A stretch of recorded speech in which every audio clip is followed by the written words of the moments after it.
1 minute until showtime.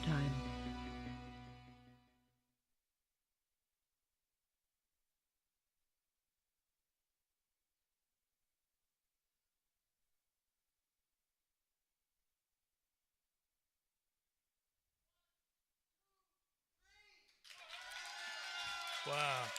Hey, that wasn't bad. Wasn't bad. I think we need one more though. One more. One more. Yeah.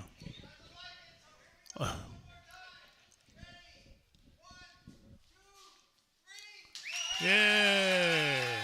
Now you're talking. That worked out. That was good.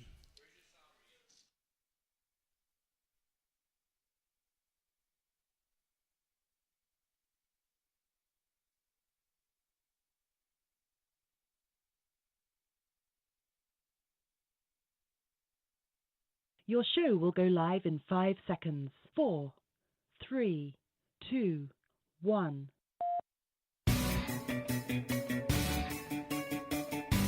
Now, from the world's most famous beach, from where beach racing began, it's the Legends of Racing radio show. Live from racing's original North Turn Beach Bar and Grill in Ponce Inlet, Florida. The Legends of Racing radio show. And your host, Buzz McKim. Hey, hey! Oh, man. All right. Oh, I don't deserve that. That's for sure. I appreciate that. Thank you, everybody. It's so good to have you here today. And, wow, a lot of familiar faces and folks we haven't seen in a while, and this is so cool. We got our 2-month-old great-granddaughter here, and she drove all the way. She's very, very talented for a little kid. So anyway, this is going to be a lot of fun today. We're going to be going down memory lane with this guy right here. We got Rich Combs over there holding down the fort. Yep. And we got Eddie Roche right here. Eddie is a historian. Hey, Eddie. Yeah, and he used to head up the archive department at NASCAR, and he put together those fantastic autograph and car shows at the Streamline Hotel, if you remember those. They won't be at the Streamline this year. It'll be over at Daytona 1. But anyway, this is the guy behind it, and I don't know how he does it. He does it all on his own dime, too. That's, huh? In the end, that's usually how it works out. Yeah. you didn't plan it to be that way, though. Not right? all the time. Oh, no. my gosh, yeah. So how long have you been involved in racing? Since '62. Oh, really? Yeah, and then, but at the Streamline, we lasted 6 years over there, but kind of got driven out by the lack of parking. Yeah. Yeah. And we just outgrew it. And they were terrific people, though, absolutely terrific. But so we're just, Jim France just said, come on over and try our property, but we're still trying to iron out the details. Oh, are you? Yeah. Okay, so it's still not 100% firmed up yet. Dates and times and little intricacies, yeah. But we'll work at it. Yeah, we'll keep you posted as to when it's going to be, but it's going to be one of the better shows during Speed Week for sure. And could you pull your mic a little bit closer there? Yeah. Yeah, okay, I imagine that would be working out real good. Okay, yeah. So, what was your first job in racing?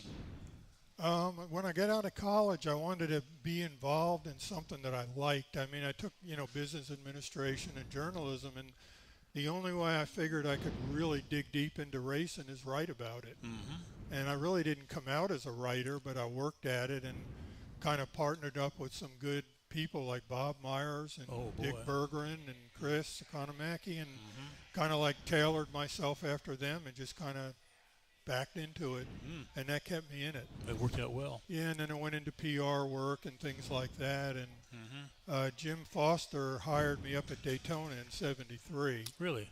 And worked with Joe Whitlock, and that was an experience. Oh, boy, Joe Whitlock. You could write a book about that guy. But isn't that the way it always happens? It doesn't matter what you're doing, journalism or laying bricks. Yeah. When you get out into the marketplace, you find some other place you go to. There you go. And it's about liking it. That's exactly what it is. Yeah. Yeah.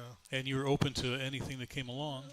Yeah, he started me in the mailroom, and then I was assistant Joe, PR assistant, and it took me to the Function Junction. That was a little bit of a break-in period. Do you remember that place? Yeah, I sure do. The Function Junction. Yeah. That's where all the derelicts from NASCAR hung out. Yeah. But no, it just graduated, and then I got in with Stock Car Magazine and was doing some traveling, and then I kind of had to separate. But I kept up my relationship all those years, and I was writing for the Daytona 500 program and Phil Homer was with the NASCAR News Bureau. Right. So I was writing for the NASCAR newsletter, and it just blossomed. Man, that's great. And you were at it a long time. Long time, yeah. And fantastic folks. I mean, the very, very best people in the world that you'll ever know are racing. Yeah, that was a real golden age of the people that were out there then. Yeah. And you were very fortunate to be part of that. You know, and you as well. You were there a little earlier than me. You had a little bit of a head start. Yeah. But I was never in an official position. I was always freelancing. Okay. That sort of thing. But you were on the inside. That's really neat. Well, when Stock Car Racing magazine, I hadn't thought of it in a while. I thought I'd died and gone to heaven. Yeah. Boy, here's a magazine with color pictures and the whole bit, and taking care of all the people that I care about. Man, I couldn't wait for one of those to come in. I still have them stacked up. Yep. But I hadn't thought about it. You've got me now. I'm gonna go back this afternoon and pull some of those out. And it's like Dick Hutchinson in a 67 Fairlane. Yeah. I mean, those are the type of things I remember. Yeah. And that just brings it back. So. Oh yeah. Yeah, I've got every issue. Yeah. Neatly stacked up in my library. Yeah. So were you doing basically stories on what happened at the racing or background stuff? What were you doing for the magazine? I was a field editor.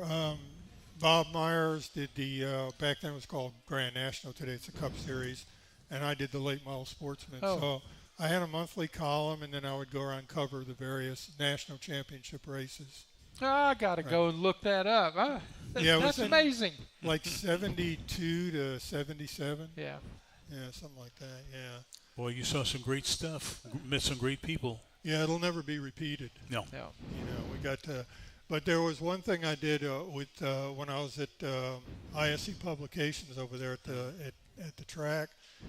They wanted me to do a story for the 500 program on Richard Petty's evolution, so his PR person arranged for us to meet in the driver's motorhome area. Yeah. So we both kind of walked the same time over there and met him, and we went in his motorhome. And he said, "What we got going on?" You know how Richard was and all. I said, "Well, I wanted to really talk about the Superbird if we could. I mean, because what else is the most unique that you've done?" Mm-hmm. He said, "All right, kid, lay it on me." So we're talking, and he's going on. He goes, "The hardest thing for me to do is get used to the slope nose on that car." He goes, "I just couldn't judge the depth of field on that." Really? I said, "So what'd you do?" He said, "Well, I sent the boys out to Radio Shack to get one of those antennas, about 18 inches long. We mounted on the nose," he said, "and then I kind of gradually got into it." And I'm frowning this whole time, but I'm thinking, I'm not going to question Richard. Mm-hmm. But so I went back to the archives, and we had proof books and negatives and pictures, and I couldn't find anything with an antenna. Practice, everything. Yep. I called him on his cell phone and asked him, and he laughed probably for 10 minutes. He said, "I knew you'd check that out." So he was just messing with you. That's part of what you call the research. Yeah, right? research. Richard. What I remember most about Richard Petty at that time is, he had a towel he'd put in his mouth. Yeah, he did. And you'd hear about it, and I probably was in Stock Car Racing, and I saw there was a picture of him. They got a shot through the door, and he's got that towel in his mouth. So. Yeah, he always did that. And a lot of people don't know, but he had motion sickness. You're kidding? He'd take Marazine pills every now and again. I'll be darned. Yeah, he would. Isn't that something? Jeez. Yeah, and then here he is, the national icon of the United States, and his first Cup race was in Canada. That's right. Because that was the first race they had on the schedule after his 21st birthday. And Lee wouldn't let him run until he was 21. So they went up to Canada. And he said, "Here, I'm out there, trying to keep out of Daddy's way." And he's battling with Cotton Owens. And all of a sudden I feel this boom. And he said, "My daddy stuck me right in the wall because I was in his way." His dad was tough on him, wasn't he? Oh, boy.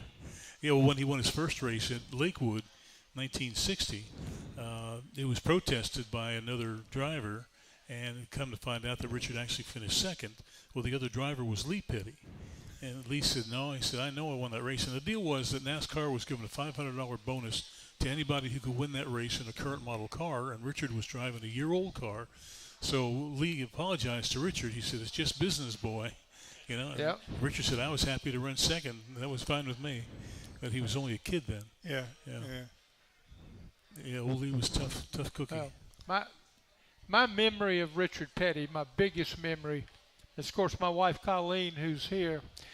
She was not, when we got married, she was not a NASCAR fan. No. As most young girls That's are hard not. to believe. So we're off going to racing, and she's, I'm sort of dragging her along. You know how that is. She's coming along, and I thank her for doing that. But we're at Charlotte Motor Speedway, and we're down in the pits, and we're just walking along, and I'm looking at everything. With nothing said, she says, "There's Richard Petty," and bang, she's over talking to him within a couple of minutes. And he's very accommodating. Oh, so yes, that's good. Indeed. So that's the one that broke the ice, huh? That's Yeah. really neat. Yep. Yeah, wonder how many people Richard brought to the sport just by being Richard. Probably everybody. For sure. Oh man, that's something. Yeah, he'll never change either. Like those boys from Germany that were here a couple weeks ago. Yeah. And they went up to the shop and had a meeting with Richard, and they sat there for an hour and just chewed the fat. And Richard was not in any hurry, and he gave them all the time they needed, and that's just really neat. Well, yeah, I think that's really sort of how NASCAR was as compared to now. Yeah. You could get an audience by saying, "Hello, how are you?" Yeah, and that right. became. But everybody's got handlers now. Yeah. You have to go through their people, and that would be a pain to try to do what you did, Eddie, today with all the hoops that you have to jump through. Well, you used to be able to walk up to go in the trailer with them and sit down and discuss what you had to do, and now you got to go through managers and PR people, make appointments. Even though you've known the driver most of your life, yeah, sure, it's all organized in a different way. Well, was there anybody that you couldn't get close to? Right before I quit writing, Jeff Gordon was kind of tough to get was to. He really? They kind of roped off him, but I mean, the ones I always needed to talk to, I pretty much got to them. Or I'd let them know before we went to the racetrack that I'd be hunting them up. Yeah.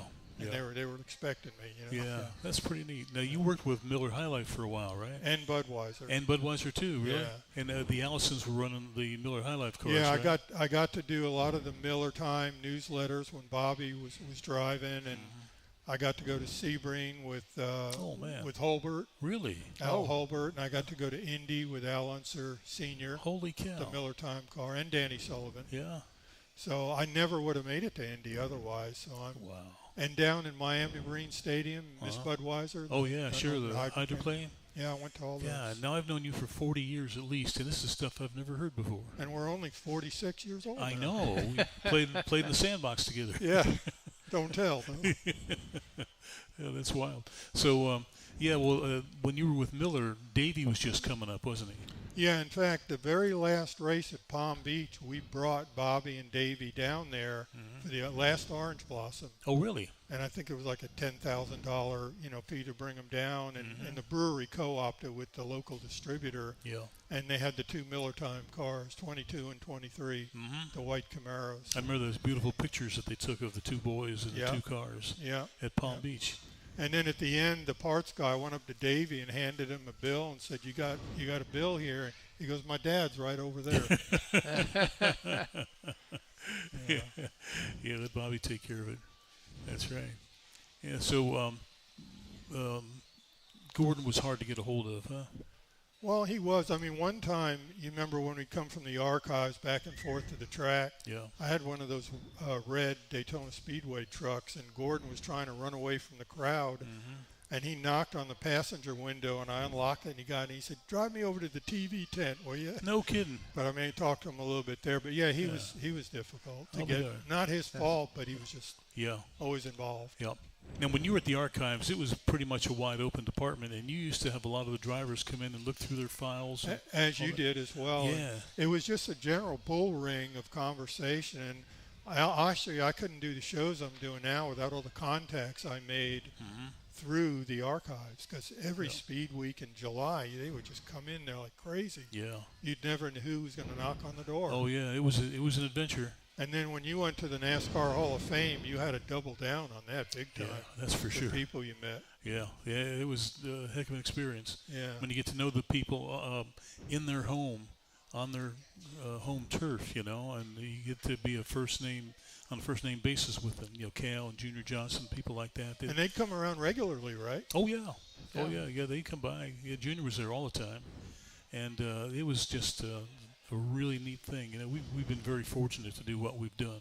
Didn't he assemble the still in there? Yeah, he sure did. Yeah, we had a moonshine still. What happened was we had a pre-NASCAR area that had, you know, what was going on in racing before NASCAR, and we were going to go ahead and put a model of a moonshine still on a shelf in that area, and so we called Junior Johnson to see if anybody up there in North Wilkesboro could make us a model of a still, and he said, well, heck, I'll build you a real one. And we went, whoa, you're kidding. So this is like Babe Ruth assembling an exhibit in the Baseball Hall of Fame. So he went ahead and he built this still for us, and it was still about a year away from putting it into the hall. So he shows up with this big trailer full of pieces and parts, and we had to put it in storage for a while. Then came time to put it together, and we didn't have a clue, none of us there, you know. So we figured we were high school graduates. We should be able to know this stuff, you know. But we called Junior to ask him some questions about how to put it together, and he said, you city boys are never going to get it right. He says, I'll just do it myself. So he shows up with a pair of channel locks, the biggest pair I'd ever seen, and a pipe wrench that looked like you could build the Golden Gate Bridge. And he said, these are the only two tools you need to work on a race car.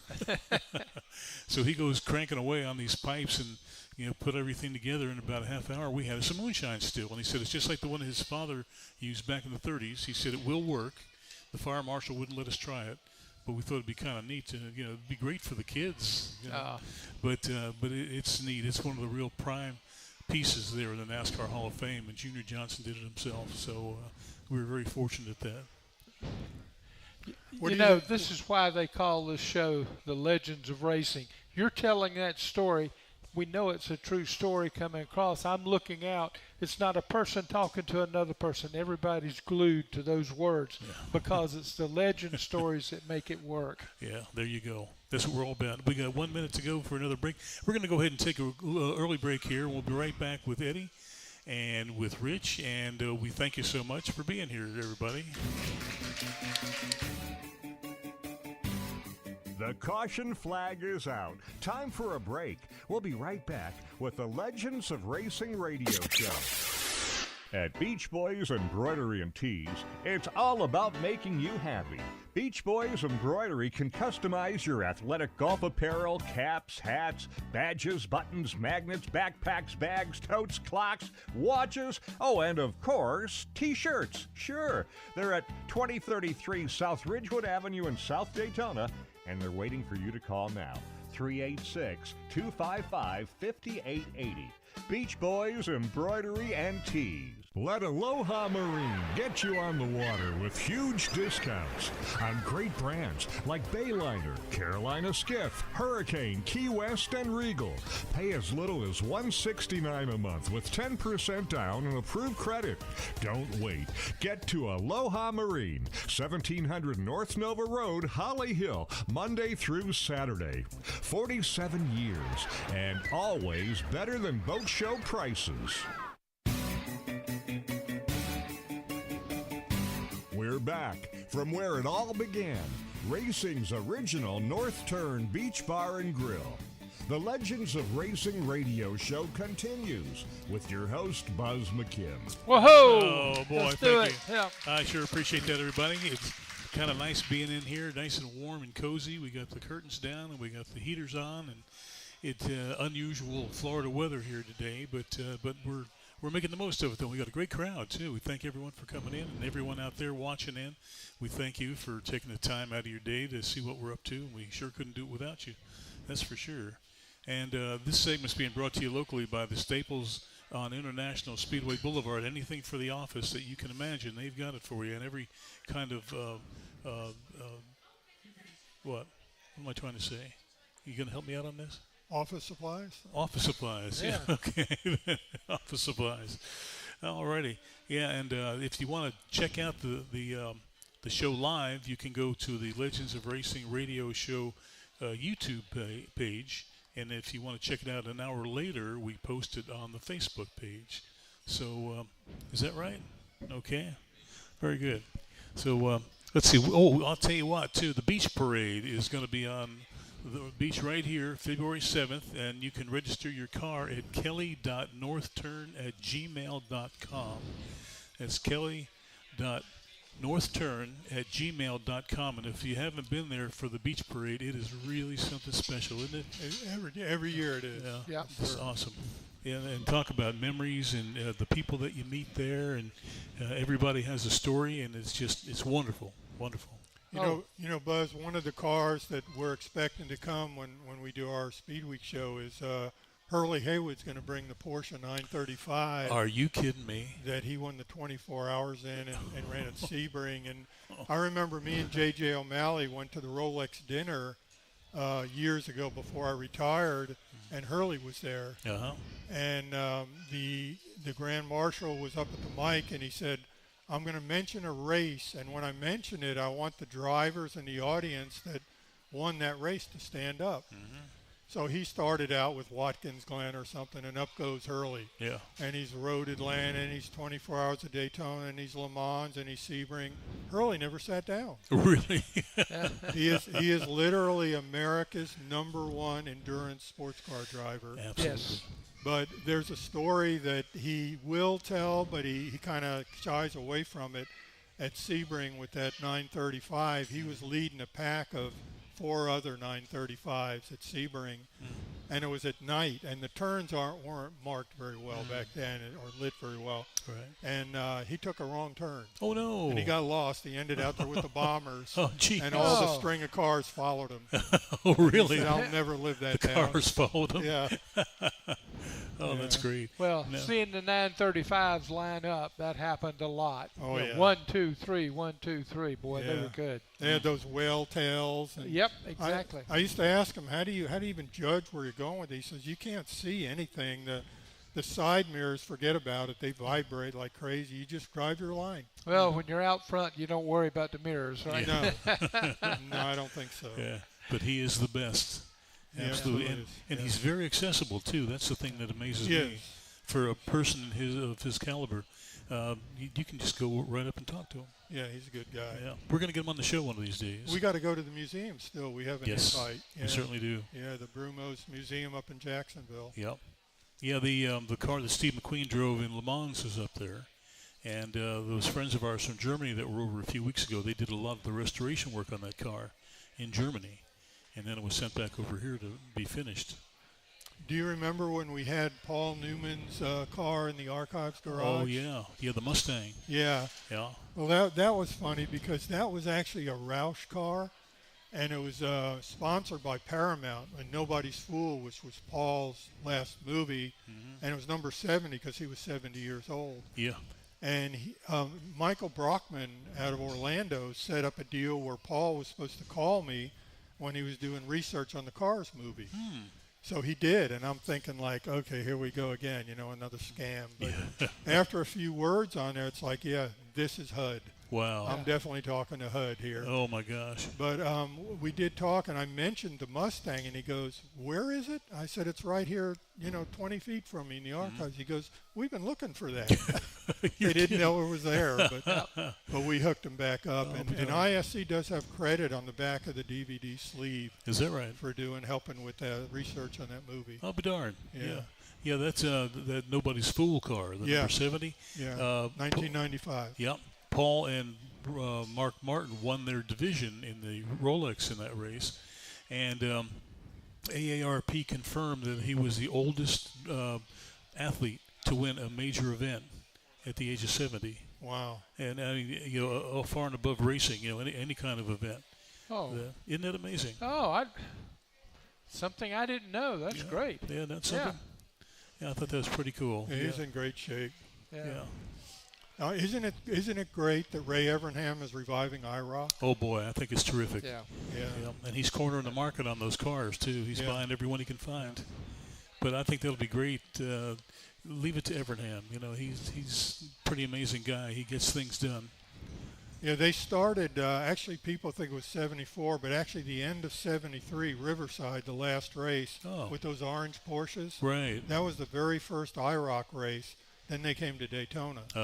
and Mark Donahue won that. Mm-hmm. And I was running across the track to try to get up there and go out to the car and get around and go to the press box to interview him. And remember when they had the long stairs out behind the old press box? Oh, yeah. Before the elevator? Yep. And there he was sitting with his head in his lap. Really? He was just getting himself together before he went in the press box. And I actually did my interview there and scattered. You're kidding. And then he went inside. But that's pretty cool. Yeah, he was probably the most fabled driver there was. Oh, boy. And Al Holbert actually tailored his career after Mark. Yeah. Yeah, and Mark was such an engineer, too. Yeah. And a nice guy. Yeah, they both. Nice fella. But remember how they used to just try to tell Mark, keep your hands off, just drive the car. Yeah. Leave it alone. Really. Well, you remember when he ran the Rolex, I think it was in 71 when he destroyed the car. Yeah. But they patched it up and he finished the race. And he said that Kirk White told the story. Yes. Yeah, Kirk sponsored that car, and he talked about how Penske told Donahue to keep away from Rodriguez. He said that damn Mexican's going to get you in trouble. How'd that work out? Didn't work out at all. No, and Penske was really PO'd. He said, you didn't listen to me. And they destroyed the car, but they finished the race. But it was quite an interesting-looking car with all the duct tape and everything, putting it together. And I think they continued that at Sebring. Yeah. That feud. Yeah. Oh, yeah. Oh, yeah. And see, it was more on Donahue's side. Rodriguez, he could care less. Yeah, he's just out there to go racing. But Donahue had this fixation on him, and he just wanted to beat him. So that's what makes a champion, I guess, you know. You remember the Richard Petty, Bobby Allison feud? That was 71 also, wasn't it? Sure was. And I was at Richmond with the Griggs family and everything up there, and I remember when Petty's rear end ended up on the rail. Oh, yeah. Buddy Baker pushed him up, and he skidded along the rail and came back down on the track. Yeah. All through my career talking to Bobby Allison, he always said that wasn't a feud. It wasn't a feud? Just racing. Oh, you're kidding. So, so it wasn't a feud. You remember that, Ron? He would never say that was a feud. Sure looked like a feud. We were just racing. Oh, that's funny. Okay. Oh, that's great. But it sure put people in the stands. Yeah, that was a heck of a year. North Wilkesboro, all the short tracks, they really get at it there. Oh, yeah. Both of them. Yep. That's really neat. And then weren't you at Rockingham when Benny Parsons won the points with half the body? No, I wasn't there. I was hoping to go, and I had a chance to go, and I didn't. Yeah. But Benny, all he had to do was finish the race, and he was going to be the champion.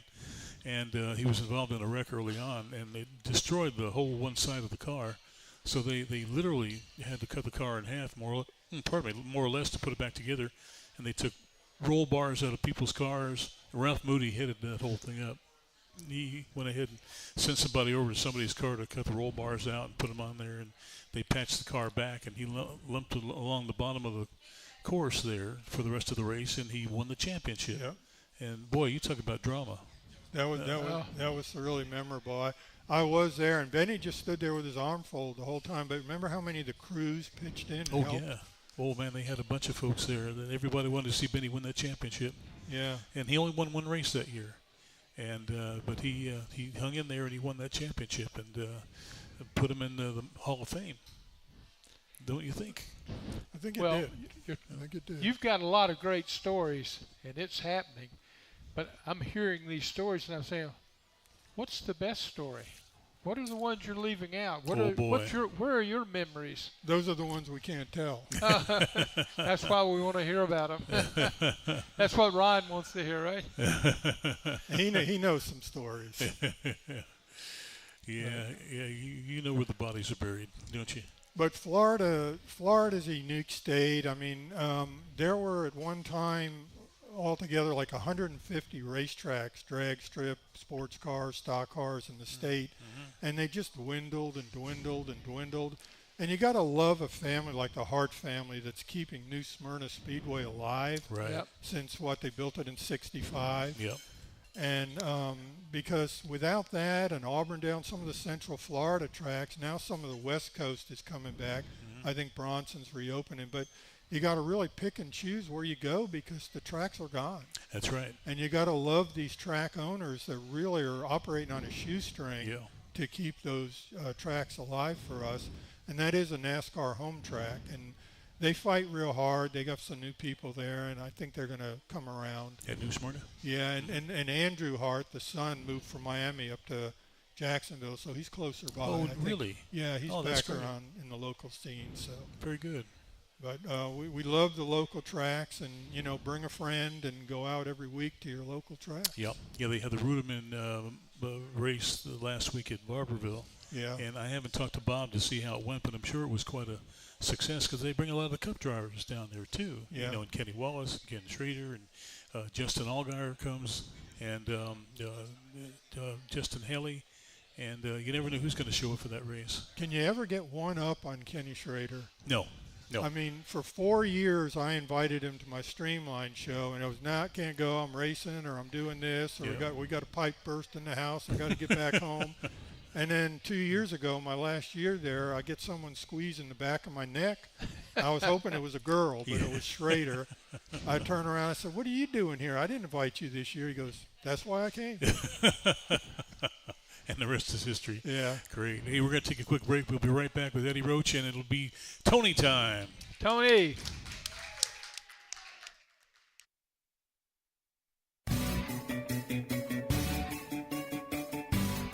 The caution flag is out. Time for a break. We'll be right back with the Legends of Racing radio show.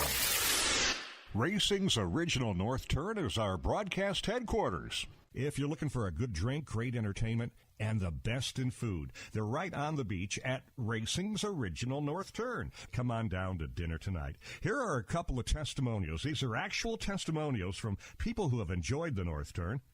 Been there many times, always great food and drinks, great location on the beach. And another, what a great experience. It's my new favorite restaurant in the Daytona Beach area, Racing's Original North Turn on South Atlantic Avenue. That's A1A in Ponce Inlet, about 3.2 miles south of the Dunlawton Bridge and A1A intersection. It's Racing's Original North Turn, a restaurant, museum, bar, gift shop, live music. That's Racing's North Turn. Racing's Original North Turn has been voted by you Best Beach Bar Top 10 year after year after year. We're back from where it all began. Racing's Original North Turn Beach Bar and Grill. The Legends of Racing radio show continues with your host, Buzz McKim. Hey! Oh, thank you very, very much. That's very kind of you. And we're back again. We say that this segment's being brought to you locally by Daytona Flea and Farmers Market, voted one of the top 5 markets in the country by USA Weekend. Did you know that? One of the top 5 flea markets in the country? I believe it. That's remarkable. Right here in town. Yeah. It's really something. You can get almost anything there. Left-handed monkey wrench and whatever. And visit our Shop Now network and our Shop Now at Daytona Flea and Farmers Market Facebook page for the latest in vendor tours. Tony, well, I see you got your Petty shirt on today. Very nice. Oh, yeah, Petty's Garage. Have you bought anything from Petty's Garage? No? A shirt. Okay. Question, longtime observer of racing. The old win on Sunday, sell on Monday. This coming year, Chevy's going to run a Camaro, which you can't buy. That sure seems, I don't know. They got to be in the sport, I understand. But, Well, and they got to play with the body a bit. yeah. Yep. I don't know. Am I making more of that than maybe there should be? That theory, that slogan that you mentioned, probably sort of started draining away. The 50s and 60s, that was pretty tight. Then I think they got way away from it. And then they did the car of tomorrow, and you just say goodbye to that slogan completely. It was a nice slogan. It worked for a long time. The manufacturers loved it. But it's not there anymore. Darn shame. Yeah, because that's what the manufacturers were doing. They were using NASCAR as a research and development platform, and look what they did with the wing cars. Yeah. Yeah. That was a 1-year deal. Yeah. It was also the cheapest advertising they could buy. Oh boy. You couldn't go out and buy media for the for what they show. Yeah, You know? that's right. Having a big wreck and you're in the fence and the camera pans on you and holds you there for a couple of minutes, you're talking about $1 million over and over and over again. again. Yeah, so, that's right. Yeah. I heard something interesting years ago. The FBI, it was a TV show that was on Sunday nights, and they were sponsored by Ford. And depending on who won the race that day, whether it was a Ford or a Mercury, that's the kind of commercial they would put on. If Cale won in a Mercury, they'd run Mercury commercials. If Leroy won in a Ford, they'd put Ford commercials on. I thought that was kind of interesting. Yeah, and you remember in the 60s and 70s, the factory cars would have the local Chevrolet dealer, like Rex White. Yes. Run at Daytona, be Jim Rathman Chevrolet. Yeah. Run in Atlanta, then it would be that local Chevrolet, but it was a factory car. Yeah. But they catered to the dealers. Mm-hmm. Well, most of these teams had like 4 cars that were show cars that went in different directions every weekend, and they'd be here, here, and here. You've seen the ones with the all-glass trailers, you know, the cars on there. Oh, yeah. That's a big deal. Yes, sir. That's for sure. Do they even do those cars anymore like that? No, I don't know where they've gone to. It'd be interesting if any of them show up in February and during Speed Week to see if there's any the shows with the cars. Yeah. And you would usually have the driver with them too for a couple of hours, you know. So. Remember Marvin Panch had one of those. Oh, he sure did. Yeah, he had one of those glass trailers for his 60 Pontiac. Yeah. Yeah, that was a sweet car. But we talked about stock, though. It was as stock as you could get. The only thing they did probably was beef up the suspension and do a little something to the engine, but it was pretty much stock. He was a great guy, wasn't he? Oh, Marvin was the best. Yeah. Yeah, he was really funny. He came to Daytona in '59 with a hardtop. And the 59 Daytona 500 was called a sweepstakes race, meaning that half of the field was convertibles and half the field was hardtops, because NASCAR had their convertible division and they wanted to promote that. So Bill France comes down the pits and he tells the guys he'll give them $500 if they cut the roof off because they were short of convertibles. And Marvin said, man, that sounds like a pretty good deal to me. So he said, I get the old torch out and I chop that roof off and I go down to the upholstery shop and I have the tonneau cover made, you know, for the passenger side seat and all that. And he said, man, that was the worst experience of my life. He said, I felt like I was being sucked out of the car. And he said the darn tonneau cover came loose halfway through the race, and it was smacking me in the face. And he said I was about 10 miles an hour slower than everybody else. So he said that $500 looked pretty good, but I earned every penny of it. And Dick Rathman was a neighbor of mine in Melbourne. Really? And so was Jim. But Dick and I used to go to lunch, and I'd ask him about the beach. Oh, really? And he had the Hudson Hornet. Right. And he told me that he had the peel-offs and everything on his goggles and all, but the windshield would get so pitted that he literally couldn't see because it looked like fog. Oh, my gosh. So he said, I just ripped those goggles off. The hell with the window. I just stuck my head out. I said, so your eyeballs took all that sand? He goes, that was no problem. Jeez. You know, they were pretty rough and rugged. Oh, man, those were braver than Dick Tracy, that's for sure. Yeah, they were tough. I want to go back on one thing you just mentioned. You were talking about small tracks coming back, how they're going to do it, and what's happening to them. As an insider, what's your feel that a small track operator has to do to make it profitable and can stay in business? That's probably the biggest question that's been their downfall, because to lure the cars, you have to pay big money, and to pay big money, you have to have sponsorship and people in the stands. Yep. But the problem with some of the tracks is they pay a good first place, maybe second place, but the breakdown is horrible. Yeah. So these guys, like over in Tampa, they don't want to tow across the state and finish 5th or 6th or 7th and get, peanuts. So it's a hard mix to follow. And I think that's a big part of what's drawing them back down, and making it hard for them to exist. The other thing is a lot of the localized tracks fight. Everyone wants a run on a Saturday night. So, if you don't cooperate with each other and have similar rules, it's not going to work. Yeah. Those are the biggest downfalls. Well, that's the demise of the small track right there. I think you're on it. So. Now I wonder, all the races that they have on Saturday night now, all the Cup races, or even Xfinity, does that affect the turnout for a local track? Probably so. Oh, I'm sure it does. I've had an opportunity to look at the books on a couple of small tracks that were for sale. Really? I thought, hey, I can be the guy that does this. I'm a businessman. I can make it work. You start looking at the books, and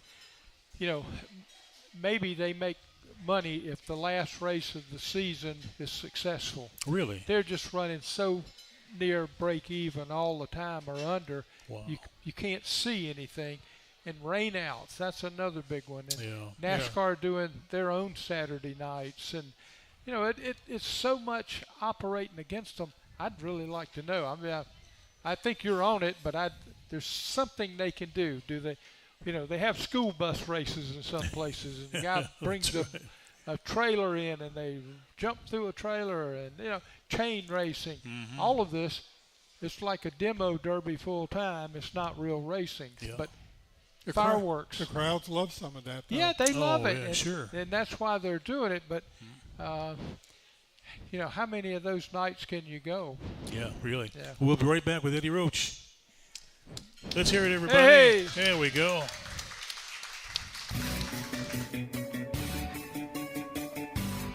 The caution flag is out. Time for a break. We'll be right back with the Legends of Racing radio show. Daytona Flea and Farmers Market is still the one for great savings and the best variety.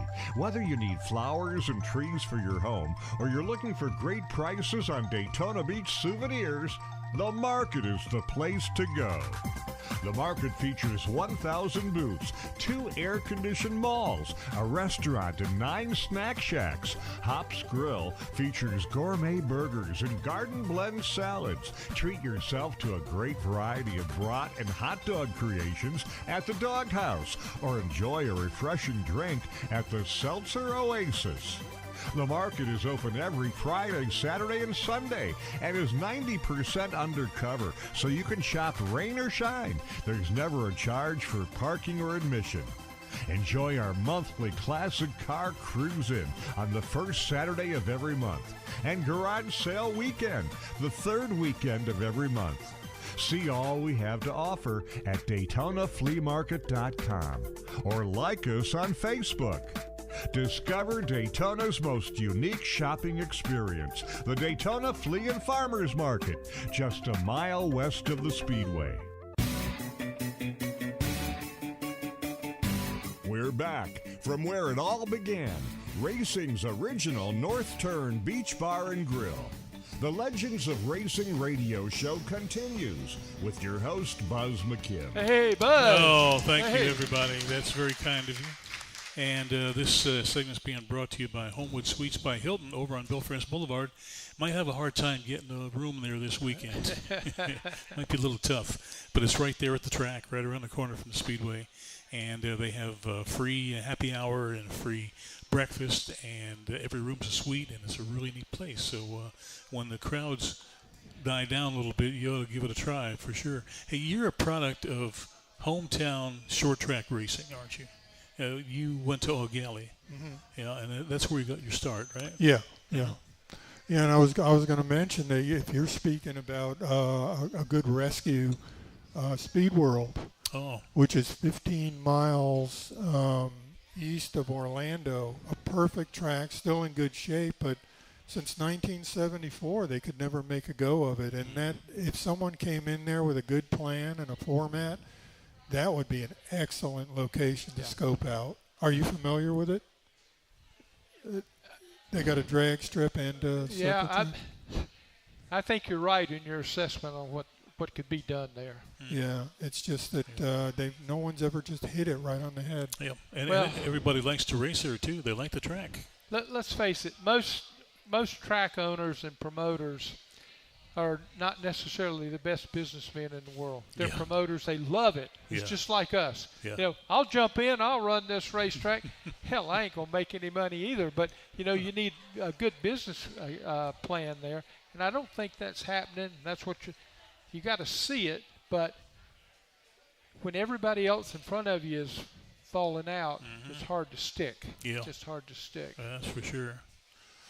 Yeah, the short track guys, they definitely have a lot on their plate these days, trying to make it work. And then like with dirt, have the EPA on you all the time. and it's just it's always something. You know, but dirt is the common thing. I've talked to a few guys that have dropped out of the short track late models, and they went to ARCA, and they're like, "Oh, that's kind of a clique or a clan." He goes, and a few of them are just jumping right into the dirt. Really? Yeah, and they're saying it's more, friendly and easy for them to work in. So dirt's the common thing. Oh, that's great, man! I'm glad to hear that. Yeah, that's where my heart is in dirt. When you see the attendance figures, that's where it's going. Yeah. No doubt about it. And as a driver and a guy that has a car, it's a little softer on your wallet. You know? So that's got a lot to do with it. That's for sure. No radios, no spotters, no computers. Yeah, that's right. Well, that puts a driver in control. That's what That's the way it should be. That's the way it should be. Yeah. Yeah, and it seems like you can climb up the ladder pretty quick, too, on the dirt if you're really good. We have this boy, Trey Mills, who started out when he was about 13 years old. He's been on the show a few times. And I think he's about 17 now, and he's going World of Outlaw racing full time. Really? Yep, World of Outlaws in 26. Isn't that great? Yeah. Yeah, and we've watched him come along since he was able to walk, Yep. Yeah, this area right in here has brought out some pretty big race car drivers, even from South Florida and Central Florida and the West Coast. Yep. I mean, if you add them up over the years, it's really been a hotbed. Oh, boy, you're not kidding. That's for sure. Well, the deal is, if you're in this area, you can basically race all year round. Yeah. In other places, you only get to practice half of the year. That's right. Do you remember the Miami Hollywood track down there? Sure do, yeah. Well, the drag strip down there back in the 70s also, which was a big time for racing. All the tracks were still alive and kicking, but they had a marvelous drag strip down there. Did they? And, the circle track was okay, but that drag strip started out drawing big-time NHRA and then IHRA, and Garlits would be there, and they'd have, every kind of funny car you could think of a couple times a year for the Nationals. Yep. And I covered some of them, and there was one year Jungle Jim showed up. Oh, no kidding. Jungle Jim Lieberman. And Yeah. he was, for a Chevrolet guy with his Nova and Camaro and everything, I mean, he was the one you wanted to watch. And no, I'd rather watch Jungle Pam. I'm getting there. Oh, are you? I'm okay. getting there. I didn't mean to step on you. Yeah, I was going to try to talk to him, but he had the car up on the stand, and he was under there working, and right. He just, he was kind of rubbing shoulder off me, like, get away from me, because he wasn't going to have no time for me. Uh-huh. But she was sitting in the back of the truck, and I just kind of backed up and talked to her, and she's real nice. Oh, boy, she was a sweetheart. She's saying, "You wanting to talk to Jim?"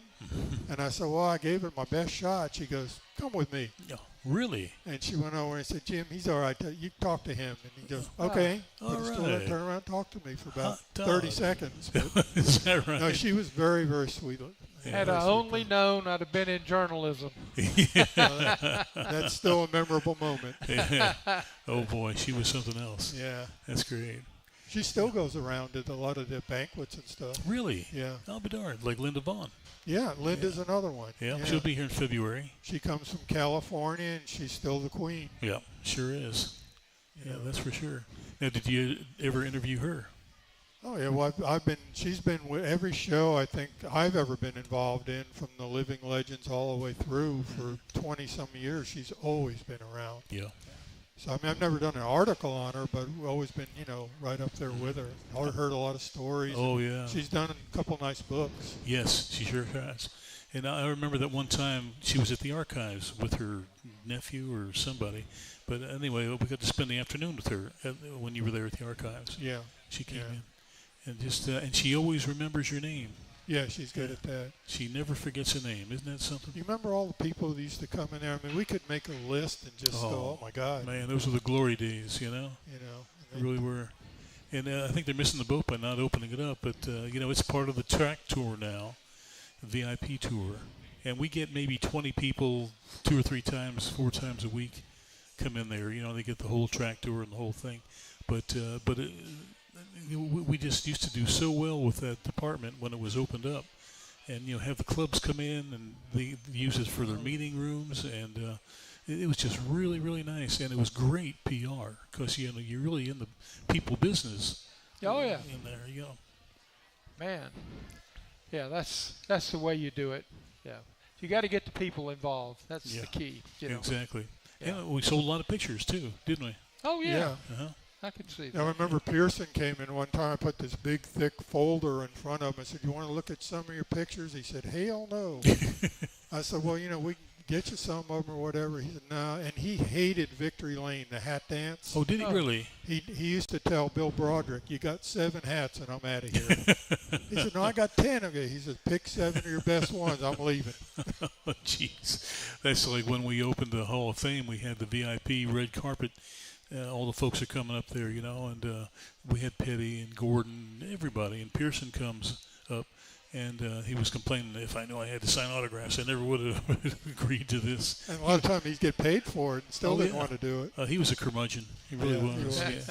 Yeah. Hey, we're going to take another quick break. We'll be right back with Eddie and Rich, and I might even be part of it too. Who knows? Yeah. The caution flag is out. Time for a break. We'll be right back with the Legends of Racing radio show. Welcome to Homewood Suites by Hilton in Daytona Beach. You're right in the middle of all the action. Daytona International Speedway, the airport, One Daytona, Florida's newest entertainment and retail destination, and of course, the world's most famous beach. You'll love our newly remodeled 1- and 2-bedroom suites, along with our popular King Studios. You won't need your full kitchen, as Homewood Suites Daytona serves up complimentary breakfast and evening social. It's like home away from home. Go to HomewoodDaytona.com for Homewood Suites by Hilton in Daytona Beach. We're back from where it all began. Racing's original North Turn Beach Bar and Grill. The Legends of Racing radio show continues with your host, Buzz McKim. Hey! Thank you, everybody. Sure do appreciate that. We're coming down the old home stretch here. Hard to believe this has gone by too quick. It did. Yeah, we got to do this again sometime. Well, we're here. Okay. We're here for you. All right. You want to go another hour? No, just kidding. No, this... Just don't forget, you can check out the show on the Legends of Racing radio show YouTube page, and then an hour later, an hour after the show, we post it on the Facebook page, Legends of Racing radio show. And you can go back and check out any one of our 390 some odd shows that we've done so far.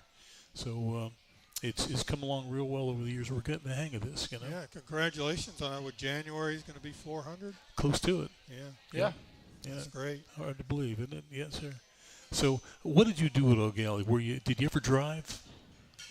Well, I was, just a punk then going on. But, we did one season with Ronnie Thomas. Oh, really? With those NASCAR Grand National Baby Grand. Is that right? Oh, yeah. Oh, that's great. We did one season, and it was so hard to just get the money together that I was lucky Holiday Inn owned my car, but just the travel and everything just killed you. Really? And me and Ronnie used to just, park together and do everything together, but I had to go back to work. Did you really? I mean, I really wished I could have stayed at it, but, didn't do anything spectacular by any means, but it was a fun year. Just couldn't tough it out with money. Yeah. Yeah, and that was a fun series, too, wasn't it? It was great, yeah, and it was easy to put together, and you had a lot of help, and we got back then. They weren't doing Daytona. Right? The only big tracks we did were like Charlotte, Atlanta, Rockingham.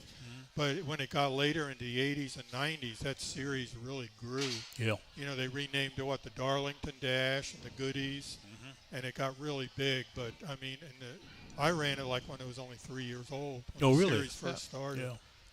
But, me and Ronnie still joke about that. And Dean Combs. Oh, Dean Combs, yeah. Boy, he was strong. Oh, we thought we had the hot ticket, and you'd come off the fourth turn at Charlotte and think you're doing pretty well, and then there goes Dean on the outside. I tell you, I hope I didn't hurt you. Now, was Dean the one that was picked up for moonshine in here not so long ago? Yeah. And he still has that still on his property up Does there he really? In North Wilkesboro. North Wilkesboro. Yeah, so the moonshine is alive and well in North Wilkesboro. But he had Junior Johnson helping him. You had Dino, and the rest of us were just shade tree. But Dean is a super cool guy, and his family owned all that property. Oh, is that right? That North Wilkesboro's on. And the Combs, They sure. don't own that. Yeah. Yeah, Dean still owns that property, and he rents all that parking area to them every race. Wow. He retained the rights, the ownership. He's doing all right. Yeah. Yeah, I didn't know that. That's oh, wow. Yeah. Oh, that's incredible. Before we let you go, I want you to tell me, what are your best memories? Didn't we just do that? You told us a lot of them, but you didn't tell us the stuff you couldn't tell us. I'm running dry, man. You guys are bleeding me dry here. No, it in the decades all the way through, there's been something of each one. Everything's changed, but there was something good about every decade of racing. You know, it's not like people are complaining it's getting worse, but still you can find the good if you look for it. Because racing and racing people are always going to be the best. Yeah. You know? All right, so what do you think the future is? I mean, we're looking at it. You see, Tony Stewart's moved over. He's doing a great job with NHRA. That's just taking off and growing like crazy. Evernham's coming back with IROC. Where's our market going to?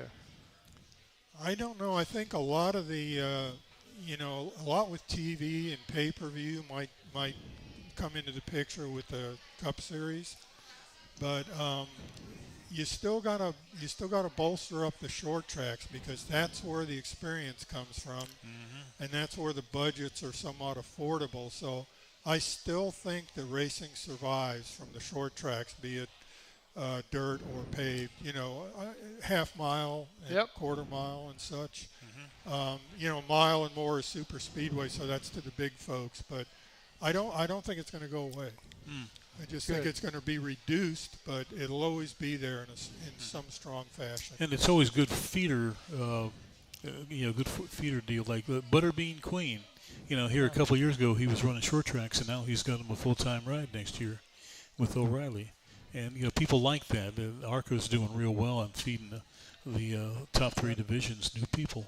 And O'Reilly, great. They moved in and took over the the division. I mean, you need sponsors like them who believe in the sport and contribute to help it out. You need that. Yeah, for sure. Well, with that said, I go out of my way to go to O'Reilly's. Yeah, they create an aura about them that says this is where a guy that likes racing and wants to buy the good parts and the best parts, that's where he goes. That's there you go. The way I feel. Yep. And like what you were saying, what can you do to support racing's future? Well, support the sponsors as well as the tracks. Yeah, that's really neat. It works. It definitely works. One more quick question. We got time? Oh, we got tons of time. Oh. You've seen all the drivers. You've been close to them. You've talked to them. Who impresses you the most as a driver? You can't always answer questions like that, because I think Buzz will agree. When we used to give tours of the archives, they'll say, what's your favorite piece of memorabilia? Well, we didn't have one, because really you can't be a fan. You can't be in the media and work in the sport and be a fan, because that's where the prejudice comes in. Yeah, that's so, interesting. I mean, quite honestly, and everyone shakes their head in disbelief, but I don't have favorites of anything. I'm work inside the sport, and I try to be fair to all of them, but I don't play any favorites in anything. Well, see, that's bad for you, because I'm not there and I'm enjoying it. Yeah, it does take some of the enjoyment. You're doing all the work that makes me enjoy it. But there's enjoyment in working in it as well. There really is. I mean, it's very rewarding. And you got to educate the young people so that they know where the sport came from and they can better appreciate where it is today. Yeah. That's a big, big part of what we do. I agree wholeheartedly. Even educating the drivers on where that came from and give them a whole new respect for the pioneers. Well, I think I told Buzz I was in a high-level meeting a while ago with 8 people that were in marketing in racing, and when I left, I said, can I just ask you folks, how many of you ever heard, again, David Pearson, you know how many raised their hand? Not a one. Oh, Bill. And 2 of them never been to a race. Holy cow. They said, we put butts in the seats. That's what we do. Jeez. It could be hockey or baseball or football. So those are the kind of marketing folks that are coming into the sport that don't have it in their heart. They have it in their head. Yeah. Well, you see that in all the TV advertising, exactly what you said. They're advertising some cream or lotion or something. Maybe it's a grill. And they got people in the ad that you say, they'd never do that. They've never had that, never been there and do it. Yeah. You're exactly right. Exactly. Well, this has been great. We thank you so much for being here, and we wish you the very best on your show in February. It's going to be fantastic, and we'll go ahead and pass along that information as it comes about. And the time's gone by way too quick, for sure. Absolutely. Yeah, we got some folks we got to say thank you to. We have Danny on the board over here. She's doing a beautiful job. Hey. And we got Mike with the applause sign. He's very good at it. He was voted #1 applause sign guy. Yeah. And we got somebody special over here. We got Joanne Adams. Her dad was Mel Joseph, who, if it wasn't for Mel Joseph, there would be no Dover Downs Speedway. He's the guy who saved it and made it what it is today. And he had cars that raced on the beach, modifieds, and ran on the Speedway in the early days. And just a real pioneer. And I think he belongs in the Hall of Fame, don't you? Yeah. Yeah, definitely. Yeah. So anyway, thank you everybody for being here today, for braving the elements, and they made it really nice and cozy in here for us, and we thank them for that. And so tune in next week. I don't know who we're going to have, but I'll guarantee it'll be somebody special. Okay. Thanks a lot. Take care. Hey, good show.